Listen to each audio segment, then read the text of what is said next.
Pessoal, hoje vamos falar um pouco sobre o centro da nossa fé. Quem é o centro da nossa fé? Jesus Cristo, claro, não poderia ser outro. Ele é o centro da Bíblia, ele é o centro da fé, ele é a razão de nós sermos cristãos, é o centro do cristianismo, né? Por isso que nós somos, na verdade, seguidores de Cristo, certo? Em Antioquia, cidade de Antioquia, onde os cristãos, os discípulos pela primeira vez foram chamados cristãos. Na verdade, Jesus Cristo. Cristo é um dos títulos do nosso Senhor Jesus, que significa ungido, ou Messias. É o aspecto messiânico do nosso Senhor e Salvador Jesus Cristo.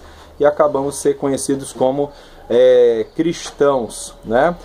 Poderíamos ser chamados de jesuítas, por exemplo, né? Sem problema nenhum. Mas somos historicamente conhecidos como cristãos, aqueles que são seguidores de Cristo, discípulos realmente de Jesus. A identificação dos discípulos foi tão grande com a chamada, a vocação, com os ensinamentos de Cristo, com o exemplo do nosso Senhor Jesus, que eles foram então chamados de cristãos. Mas quem é Jesus Cristo? Quem é Jesus Cristo? A carta aos Hebreus, capítulo 1, é um exemplo, é um texto que é chave quando nós estamos falando sobre a doutrina de Cristo. Porque se você ler depois com calma, obviamente, você vai ter que ler com detalhe a Hebreus capítulo 1, você vai encontrar o autor falando que em verso 2 que Jesus é o herdeiro de tudo, através dele foi feito o mundo, todas as coisas foram feitas por ele.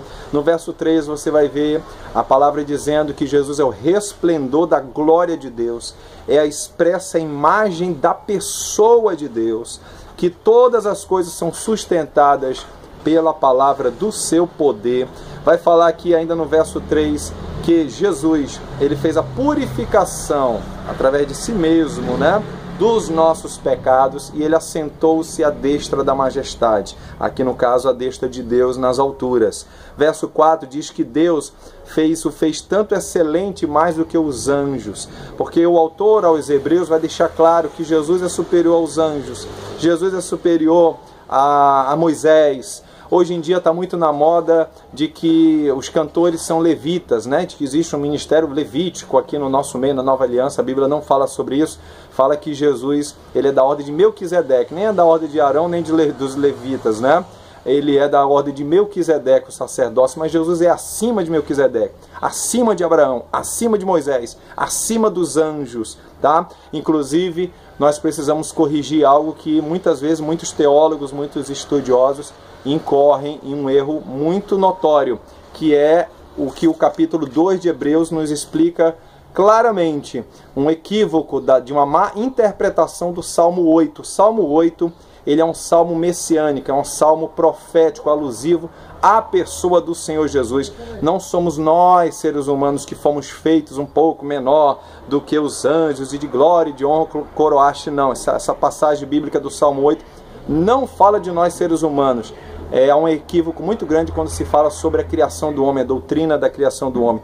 O capítulo 2 de Hebreus deixa bem claro que é toda uma mensagem relacionada ao Senhor e Salvador Jesus.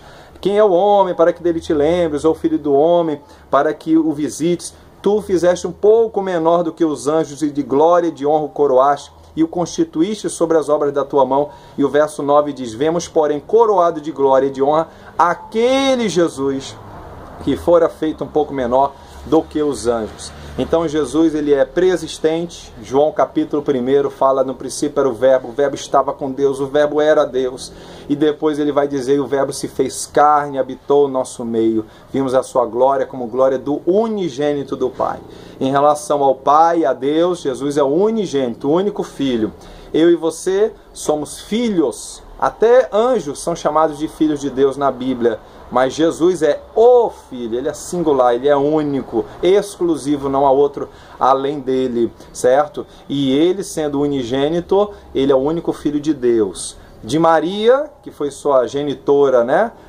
Aqui na terra, ele é o primogênito, porque Maria teve outros filhos. Por isso que a Bíblia diz que ele é primogênito de Maria, o primeiro filho de Maria com José. Maria com José depois casaram-se, depois de Jesus ter sido dado à luz, correto? como qualquer homem e mulher normalmente. Mas até a concepção de Jesus, Maria teve Jesus gerado pelo Espírito Santo no ventre dela, certo? O poder do Altíssimo encobriu Maria e a virtude do Altíssimo a envolveu e o Espírito Santo então gerou Jesus na vida dela, correto?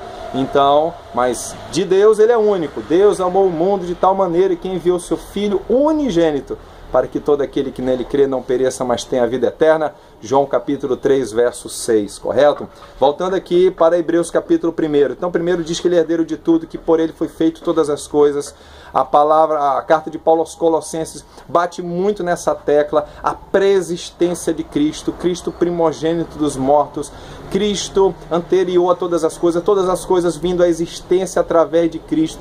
Nada do que foi feito existe se não foi em Jesus Cristo, correto? Então, porque ele, a semelhança de Deus, ele já pré-existia, por isso que ele é Pai da eternidade. Por isso que Isaías fala de Jesus como Pai da eternidade, correto? Não o Deus Pai, mas o Pai da eternidade. Nós vemos ainda Jesus maior do que os anjos, nós vemos Jesus eternamente subsistente, verso 8, do Filho diz, ó Deus, o teu trono subsiste pelo século dos séculos, cetro de equidade é cetro do teu reino. Por isso que Jesus é muito mais do que um rei, ele é o Rei dos reis. Por isso que Jesus é muito mais do que um Senhor, ele é o Senhor dos senhores. Por isso que Jesus, ele é a própria justiça, sabedoria, a própria revelação de Deus a nós, correto? Então, aprenda sobre Jesus, abra o seu coração para que Jesus seja quem ele realmente é na sua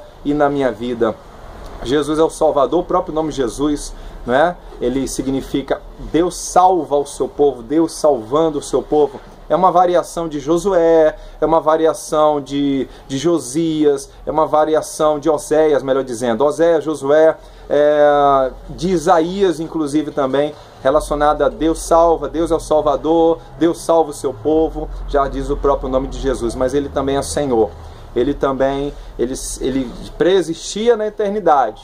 Ele foi gerado porque ele veio pelo Espírito Santo, está em um breve tempo de momento aqui, como homem, despojando-se da sua glória, como está lá em Filipenses capítulo 2, tá? Ele se esvaziou, ele se despojou, ele se desfez da sua glória divina para estar habitando como nós, em forma de homem, em forma de servo, em forma humana, e ele se humilhou, e humilhou até morte de cruz. Esse Jesus morreu e ressuscitou por mim e por você.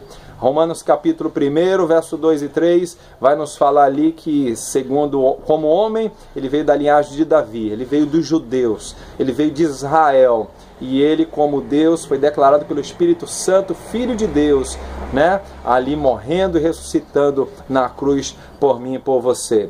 E ele voltará para nos buscar. Ora vem Senhor Jesus, Maranata, ora vem Senhor Jesus. Ele é o caminho, é a verdade, é a vida. Ele é a luz. Jesus, ele é o pão da vida. Jesus é a fonte de água viva. Somente através de Jesus nós podemos alcançar salvação em Deus. Existe outra forma? Não existe outra forma. Ah, tem algum povo em algum lugar longe, distante, uma tribo longínqua que só acredita na existência de Deus, não conhece a mensagem da salvação em Jesus. Então é melhor que eu e você, como igreja, venhamos alcançá-los com o evangelho do Senhor Jesus. Ou Deus, de uma outra forma, como nós já ouvimos relatos de, por exemplo, muçulmanos que têm revelações diretamente de Deus, através de sonhos, através de anjos, mas revelando Jesus Cristo, porque aprove Deus salvar o mundo pela loucura da pregação, aprove Deus que a mensagem da cruz, ela seja o veículo de salvação para a humanidade. Ninguém vem ao Pai senão por Jesus, tá certo? Então esse Jesus deu a vida por mim e por você. Esse Jesus perdoa os nossos pecados. Esse Jesus nos dá graça para nós caminharmos uma vida agradável a Deus. Esse Jesus, ele nos ressuscitará naquele dia. Quem me confessa diante dos homens, eu confessarei diante do meu Pai. Quem me negar diante dos homens, eu negarei diante do meu Pai. Então fica na graça desse Senhor Jesus, nesse amor de Deus, nesse consolo do Espírito Santo, firme caminhando para o céu. Nós somos do caminho. Jesus é o nosso caminho.